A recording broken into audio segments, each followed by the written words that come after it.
Hi, my name is Laura Newson, and I will be talking about understanding students with ADHD. How many students with ADHD are currently being served in the U.S.?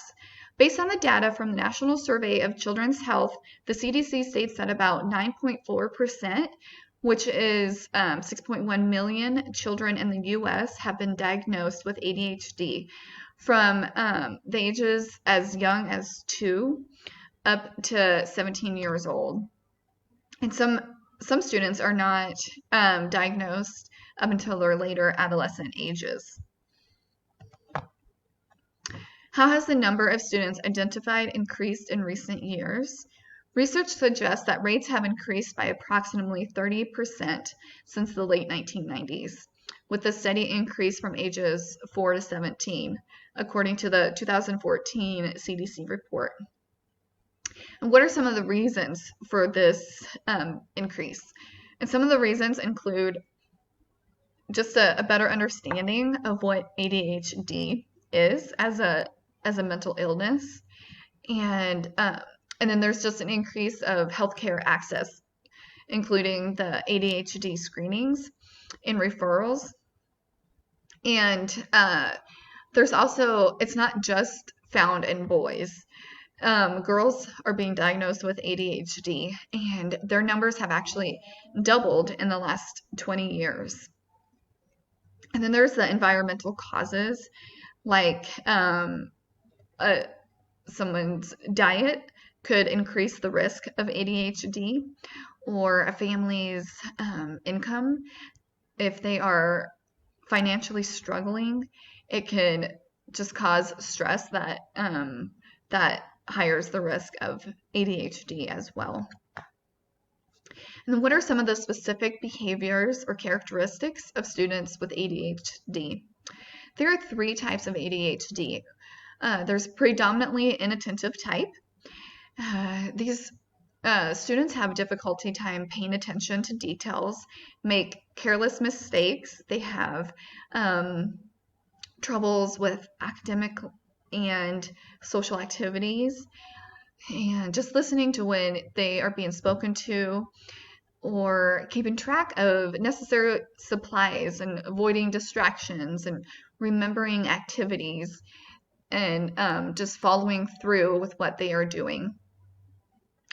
There's the predominantly hyperactive impulsive type, and these children have a hard time keeping their hands and feet still and to themselves, and just sitting in their seat for a long period of time. They just want to run and climb in inappropriate times and situations. They have a hard time participating quietly in leisure activities.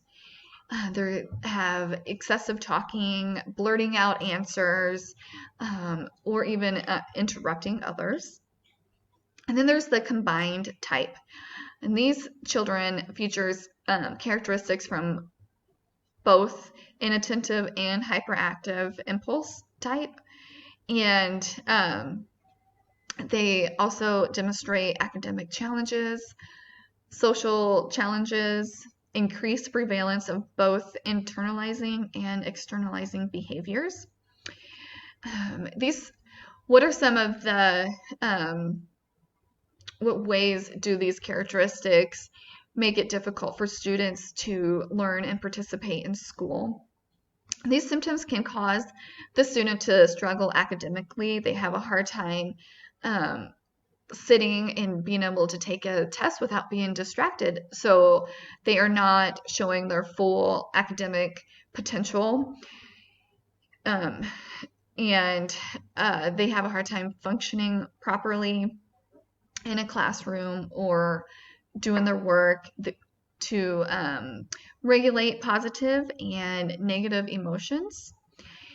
They are easily distracted and can be a distraction to others as well.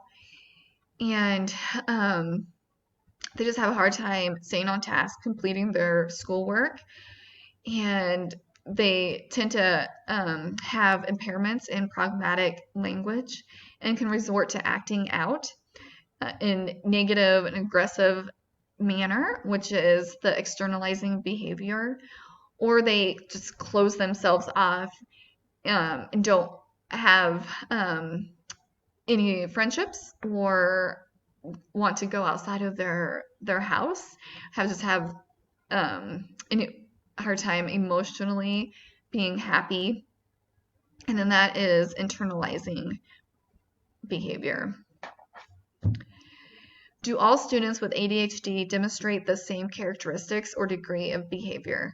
And no, they do not. It can depend on which of the 3 ADHD they have, but some students can function well in a general education classroom with accommodations that do not require specially designed instruction, while some require an IEP for special education services that entitle specially designed instructions, such as leaving a classroom to take their tests in a quiet, isolated room where there's just less distraction so they can show their full academic potential. And there is no discrimination between any students with ADHD. If they do not qualify for an IEP, there's a Section 504 plan that can also be available to those students with ADHD. And this just allows, if they only need help with 1 or 2 special instructions, then this 504 plan will cover them on that.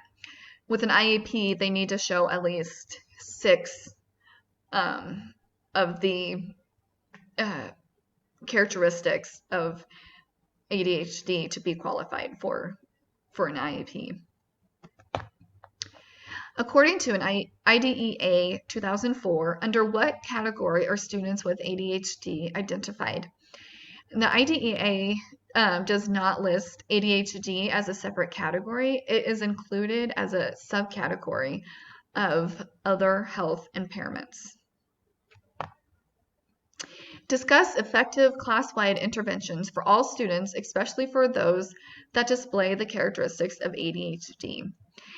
The teacher can arrange students to sit next to a classmate that will, that together that they can be like the student with ADHD paired up to a student that can be more of a peer model, that can sit and stay focused, and they can just kind of learn more from each other than to be distracted from one another.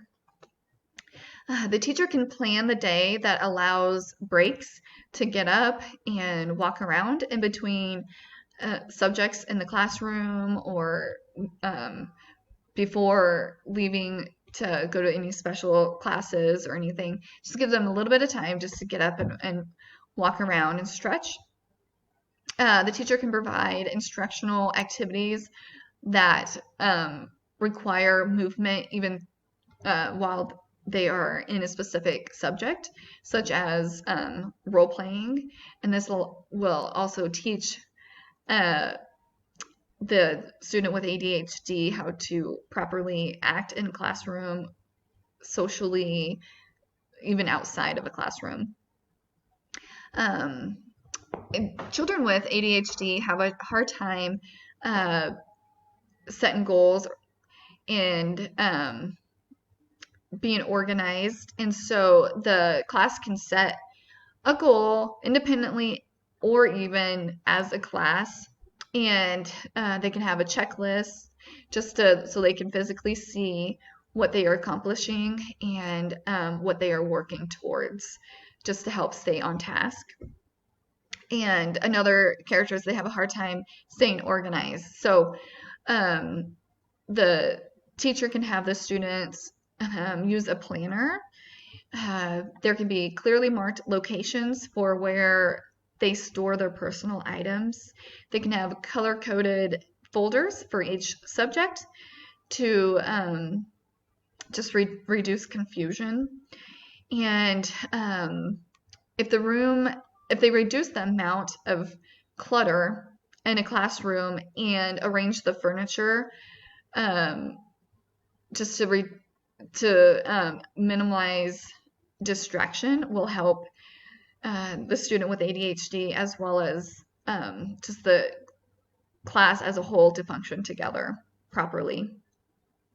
And then the teacher can provide a daily or weekly report to the student and parents so that they can all be together working as a team on the same page. And the teacher can praise the students for positive behavior on their and on the work, and just to be subconsciously ignoring the mild misbehaviors, and then to really boost up the positive behaviors. So that is understanding students with ADHD. Thank you so much.